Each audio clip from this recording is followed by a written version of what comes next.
Nah, sekarang saya mau bahas tentang rumus kehidupan. Rumus kehidupan ini sederhana. Ya, Bapak Ibu saya kan udah tahu lah, ini hal-hal yang dasar kok. Ya, hal-hal yang dasar.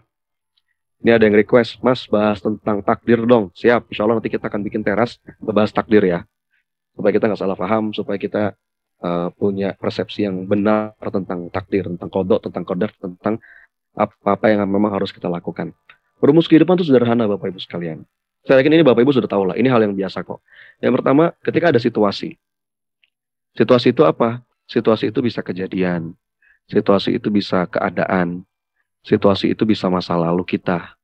Ya, masalah, sesuatu yang kita hadapi. Dan itu di luar kendali kita. Situasi itu di luar kendali kita. Kita nggak minta, kita nggak akan dimintakan pertanggungjawaban kok untuk itu. Tapi, bagaimana cara kita merespon? Nah, itu ada dalam kendali kita. Oke, Bapak Ibu. Ya, ini rumus dasar ya. Semua sudah paham lah. Tapi izinkan saya mengulang lagi. Bagaimana cara kita merespon? Itu yang ada dalam kendali kita. Dan itu yang akan dimintakan pertanggungjawaban. Makanya kita diberikan kemampuan oleh Allah untuk memilih. Kita diberikan ability to choose response. Responsibility itu jadinya responsibility. Pertanggungjawaban. Oke, kemampuan kita untuk memilih respon kita, itulah yang akan dimintakan pertanggungjawaban. Kita dikasih kebebasan, free will, freedom to choose. Ya, kita dikasih kebebasan untuk memilih. Makanya, makanya kalau ada malaikat taat, Allah nggak bangga. Kenapa Allah nggak bangga? Ya memang malaikat itu cuman bisa taat, ya nggak ada pilihan lain. Ya, tapi kalau ada manusia yang taat, itu masya Allah, Allah bangga banget, Allah senang banget, Allah ridho banget. Karena di saat kita bisa memilih yang lain, kita memilih taat, kita milih ibadah, kita milih memaksimalkan penghambaan kita kepada Allah. Jadi kita dikasih kemampuan untuk memilih respon, ya, ability to choose respon. Jadinya responsibility. Kemampuan untuk memilih itu bahasa Arabnya apa Bapak Ibu? Ayo siapa yang tahu? Apa bahasa Arabnya kemampuan untuk memilih? Hmm? Ayo, siapa yang tahu? Yang tahu hadiahnya umroh sama-sama. Amin. Syaratnya satu, bayar masing-masing ya. Amin. Insya Allah ada umroh bulan September bareng saya sama Ustadz Muslim ya. Ayo diniatin. Ya betul. Ikhtaro, yukhtaru, ikhtiar. Memilih itu bahasa Arabnya ikhtiar. Masih satu padanan kata dengan khair. Kita diberikan kemampuan untuk memilih. Memilih itu bahasa Arabnya ikhtiar. Siapa yang baru tahu? Kalau memilih itu bahasa Arabnya ikhtiar. Kemampuan untuk memilih yang terbaik. Ya, itulah ikhtiar. Bagaimana kita memilih pikiran kita. Bagaimana kita memilih perasaan kita. Bagaimana kita memilih tindakan kita. Ya, memilih respon kita. Dan nanti respon kita inilah yang dimintakan pertanggungjawaban sama Allah dan ini bisa mempengaruhi hasil. Perhatikan bahasa saya, mempengaruhi hasil. Mempengaruhi aja, ya. Nggak secara langsung itu bisa menentukan hasil. Memang kita siapa? Kita ini hambanya Allah. Hasil itu di luar kendali kita dan Allah nggak akan mintakan pertanggungjawaban untuk hasil. Yang akan Allah hitung, ya akan Allah mintakan pertanggungjawaban, yang akan Allah nilai. Itu respon kita.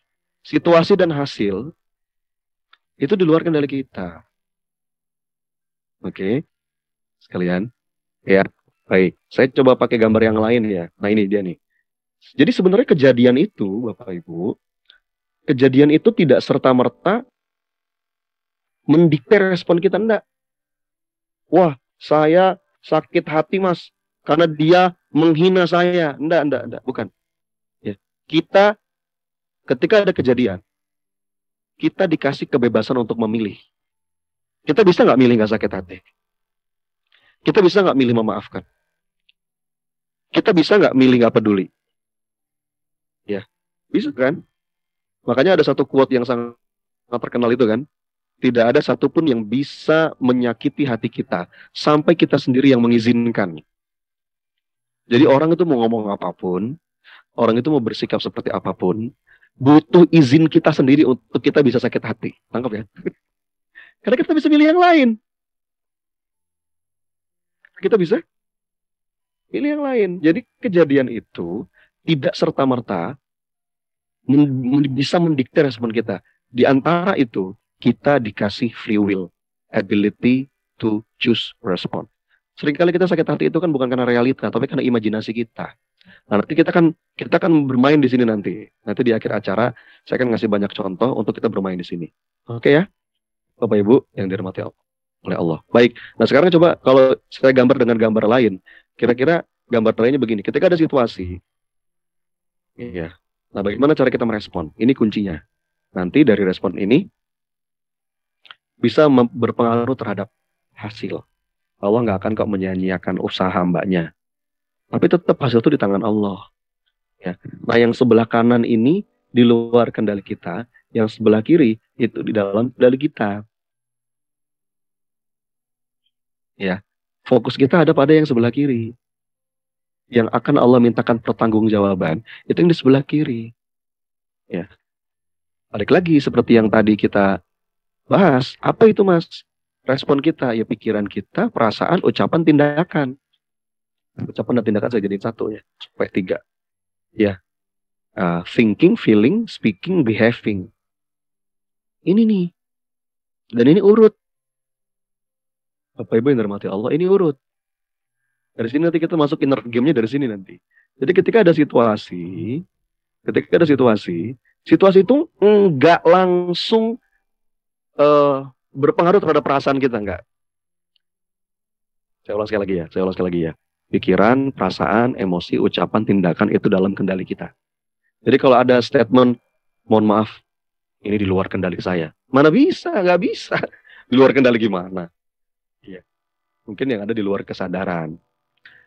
Jadi ketika ada situasi, itu sebenarnya nggak langsung mempengaruhi perasaan, tapi dia mampir ke pikiran dulu. Ini CBT ya, cognitive behavioral, ya. Dimaknai dulu oleh pikiran kita, ditafsirkan dulu oleh pikiran kita, baru mempengaruhi perasaan kita. Jadi pikiran-pikiran ini yang bikin kita akhirnya perasaan nggak enak, sakit hati, lemes, males, pesimis. Perasaan itu sebenarnya hanya, nah ini turunan dari pikiran-pikiran kita. Nah ini dia. Perasaan itu nggak pernah salah, dia selalu benar. Ya, the problem is not perasaan itu simptom, not problem. Itu simptom aja. Problemnya ada pada frame of mind. Bagaimana cara kita berpikir? Perasaan itu selalu benar.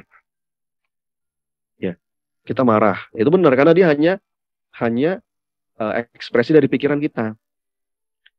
Dia keturunan dari cognitive map. Jadi kalau kita pengen mengubah perasaan, yang kita ubah apa? Kita bermain untuk mengubah pikiran kita.